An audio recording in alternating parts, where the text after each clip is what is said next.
No último bloco, vimos que Edson e Josi, os donos da arquitetura do sono, são experientes e têm bastante bagagem no mundo dos negócios. Mas, reféns da sua própria loja e sem uma liderança treinadora na gerência, os empresários se sentem presos à operação e não conseguem pensar na estratégia. Para que a arquitetura do sono vire uma franquia, algumas chaves precisam virar. Os especialistas em varejo Atílio, Dino e Thiago voltaram para encarar os desafios da arquitetura do sono, uma loja especializada em colchões. E esses desafios estão apenas começando. E você acompanhará toda essa jornada no segundo episódio de Loja que Vence.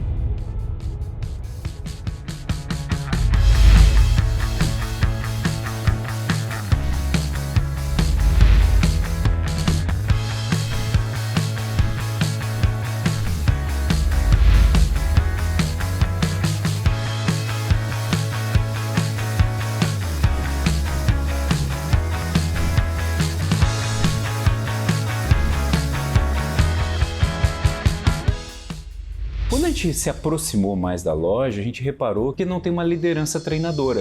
E o sonho que eles têm, que é ter mais lojas, que quem sabe até ser uma franquia, não acontece, não vai acontecer se não tiver uma intervenção direta.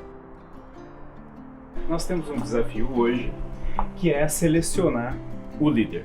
Oi de casa! Oh, coisa boa!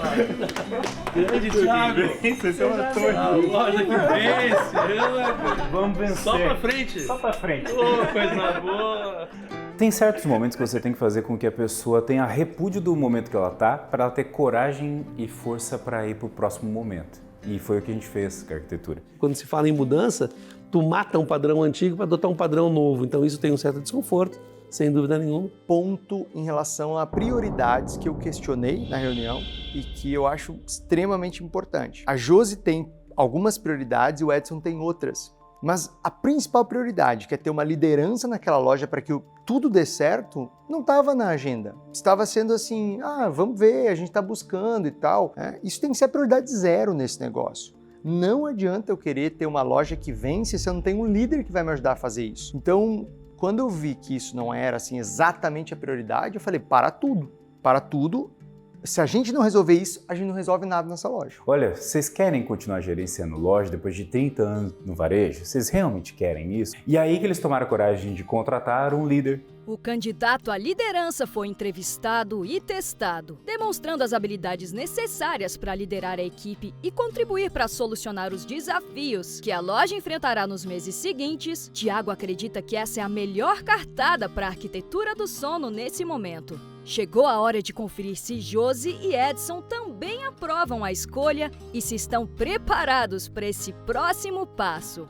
A análise foi bem positiva, isso nos agradou também. Eu acho que o ponto forte dele é a humildade, muito proativo. A impressão que dá é que a gente, em algumas conversas, outras que a gente teve, que ele vai fazer exatamente o que a gente diz, orientar, entendeu? A arquitetura do sono, nós temos um desafio grande, que é o Edson conciliar com a Josi a visão, e o Cristiano ele vem para ficar perfeito como uma luva na função. E aí agora é criar essa autoridade junto com ele frente aos demais. Como que essa autoridade está sendo planejada, estruturada para o Cristiano ter? Através de aumentar o nível de conhecimento dele, para ele ensinar uma coisa que as pessoas não saibam, porque aí vão ver valor nele. Porque se só for pelo crachá, ele não vai conseguir, a equipe já tem maturidade ali. Então será bem interessante essa construção dessa jornada. O que mais me chamou a atenção assim que eu pisei na loja, então, acho que veio até antes, o ponto. O que mais chama a atenção é o ponto, como está sinalizado, como está o logotipo, como que é o estacionamento, como está sendo cuidado o paisagismo, como está sendo a comunicação externa chamando a atenção para a loja.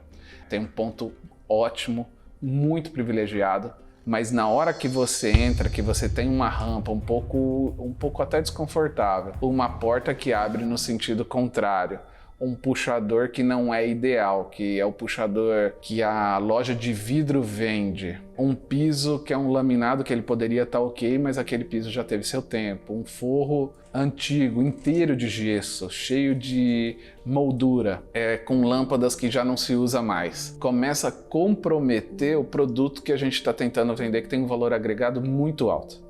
Mas aqui o que acontece? A loja tem uma deficiência de luz e isso causa um certo desconforto, porque a partir do momento que eu tenho muita luz e pouca luz, a nossa pupila fica dilatando e fica ajustando o grau da iluminação, e aí se torna uma loja cansativa. O ideal é que seja em uma loja como essa de 700 a 800 lux, que então assim, aqui a gente está bem fora. A gente tem iluminação natural que utiliza, mas a loja tem muito para melhorar. Confessei ontem na conversa com ele mesmo, achando que, puxa, acho que vai ser a área que vou ter mais problema, que foi a pessoa que eu menos conversei. Hoje é um inconveniente que a gente tem. Às vezes a área comercial conversa muito com o administrativo e tal, e o administrativo precisa de um silêncio, né? Nós chegamos lá, tinha uma mesa com uma pilha de papel cheia de coisa. Para desmontar a mesa foi 5 pessoas para desmontar a mesa, e sendo que eu estou vendendo um negócio que está na loja. E administrativo é sempre papel, computador, umas coisas que não... Sabe, tu tá num ambiente de compra, tu não quer ver papelada, máquina... E nesse projeto tu não vê. Então são esses cuidados que deveriam ter, porque toda mudança de dentro para fora. Até brinco que a última coisa que você faz numa loja é a fachada, porque antes você causar o efeito contrário. Nossa, sua fachada não representa o que você é por dentro, né? E lá foi ao contrário. Então toda mudança de dentro para fora, tanto nós quanto a loja. É verdade, Atílio. Toda mudança começa de dentro para fora. Com os principais pontos falhos diagnosticados, os mentores começam a traçar uma rota. Primeiros passos, testes de detalhes que não colaboram para uma boa experiência do consumidor na loja. E um pequeno detalhe que é uma incógnita para muitas lojas: as redes sociais. A arquitetura de sono tem um marketing ainda tímido, ela tem um marketing um pouco tradicional, diante de um segmento que trabalha com saúde, trabalha com produtos de alto valor agregado. Quando você olha no primeiro momento, você não vê tanta diferença de uma loja premium, que eles são, para uma loja de varejo de colchões populares. A análise do Leandro, que é um especialista em marketing digital, foi muito pontual. Vamos dar aqui algumas dicas e orientações para melhorar a presença digital das empresas. Leandro, qual é a primeira impressão que você tem do perfil da arquitetura? Dino, eu acho que eles têm uma maturidade digital, dá para ver que eles não começaram agora, já faz um trabalho, né? Já tem uma certa atenção ali nos canais digitais, um zelo pela estética, o que é bastante importante, ainda mais para o cliente que eles atendem, né? Que é bem legal. Talvez falte um pouquinho mais de relacionamento, assim, um pouquinho mais de ações para criar um universo ali da marca, não só tá aqui o nosso bonito catálogo de produto, né? Então, assim, na rede social, ela é bem feita, mas é só bem feita, ela é só correta. E o correto não é suficiente. É preciso ser correto e ser sexy, ser envolvente, né? Fazer com que a pessoa pare para olhar, fazer com que a pessoa tenha vontade de responder, fazer com que a pessoa tenha vontade de votar. Isso é o diálogo. Isso é ser social na rede social. É uma coisa que o Leandro trouxe, que é verdade, eles não são sociais na rede social. O que você faria diferente no perfil aqui da arquitetura de sono? Eu faria um pouco mais de conteúdo interativo, traria um pouquinho mais de conversa, né? Acho que o Reels, aproveitar esse momento que o Reels está dando muito alcance, né? Qual que é a diferença do Reels para os outros posicionamentos? Ele entrega para um cliente que não te segue, né? Para um perfil que não te segue. Tem um conteúdo, um vídeo de 1 minuto que iria performar muito bem no Reels, né? Então eu criaria um pouco mais esse tipo de conteúdo também. Fiquei feliz de ver assim, que o nosso Instagram está num caminho legal, mas que tem coisas que a gente pode fazer e ficar muito melhor. Legal, a arquitetura ela é interessante porque a gente vai fazer um reposicionamento. Eles já foram meus alunos no passado e lá, no momento que a gente começou a trabalhar e teve resultados extraordinários, a gente posicionou eles de forma mais promocional, né? Fazendo mais campanhas, mais ações de preço e funcionou para aquele momento. E agora a gente vai reposicionar, então a gente vai buscar um posicionamento mais premium, mais exclusivo. Do ponto de vista de marketing, isso é bem interessante porque é um desenho novo que vai ter que ser alinhado em comunicação com os colaboradores, no ponto de venda, nas compras. Então, assim, literalmente muda o jogo. O maior erro na arquitetura do sono, eu diria até que são os dois maiores erros, é método e metodologia. Para conseguir ter aquele nível de conhecimento do Edson sobre colchão, vai levar pelo menos uns 20 anos, que é mais ou menos o que ele tem de experiência. Então é quase impossível que alguém olhando para ele, eventualmente vendendo, vai aprender. Hoje uma das dores do empresário é a gente traz um colaborador, treina, investe tempo naquilo, porque assim, a gente ensina e o cara vai embora. E isso se repete e tal. Então o principal ali é organizar aquela experiência toda em um passo a passo, claro, acessível para todo mundo, para que essas pessoas possam ler o que ele pensa, fala, age. Com a metodologia do Thiago, da Meta, a gente tem como deixar isso pronto, preparado e mais fácil de lidar. Porque isso hoje é um peso que acaba caindo sobre a gente, né? Sobre os proprietários. E assim a gente vai deixar o treinamento formatado para que isso seja recorrente e que a gente possa estar investigando isso seguidamente. E aí treinando.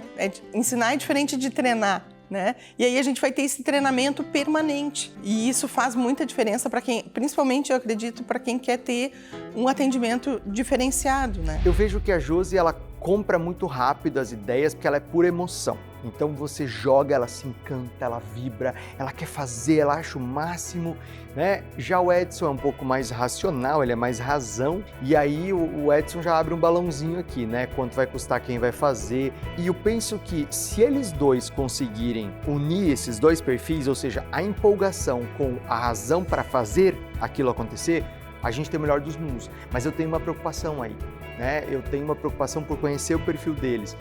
Eles empolgam, mas aí depois demoram para tomar decisão, demoram para agir e eles perdem time. A gente já conhecia o Dino, né? Então, assim, já era uma coisa de trabalhar com o calendário, já era uma coisa para nós recorrente, a gente já...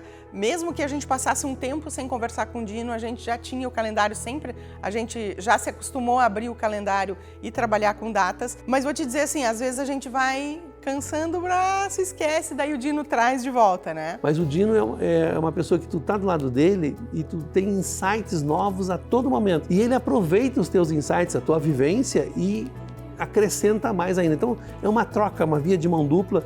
Ontem saíram várias ideias, nós conversando, ajustando o calendário de marketing para 3 meses e surgiram várias ideias de acordo com datas comemorativas, forma de pensar. Sobre a arquitetura eu tenho uma preocupação, porque eles precisam do apoio de uma agência, né? Eles têm feito um trabalho relativamente bom dentro de casa, mas agora com 2 lojas, com uma loja que vai ser reformada e que precisa ser reposicionada, eles precisam de uma agência. E eu sinto uma certa relutância em relação a isso. Tanto que eu ajudei eles a desenharem as necessidades que uma agência tem que entregar para eles.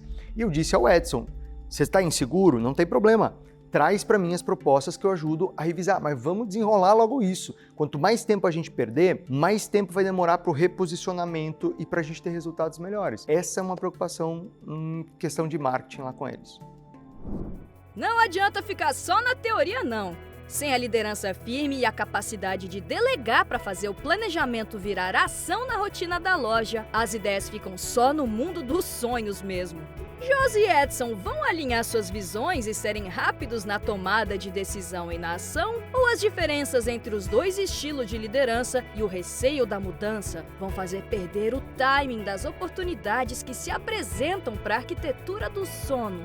Esse desdobramento você acompanhará no próximo bloco de A Loja que Vence.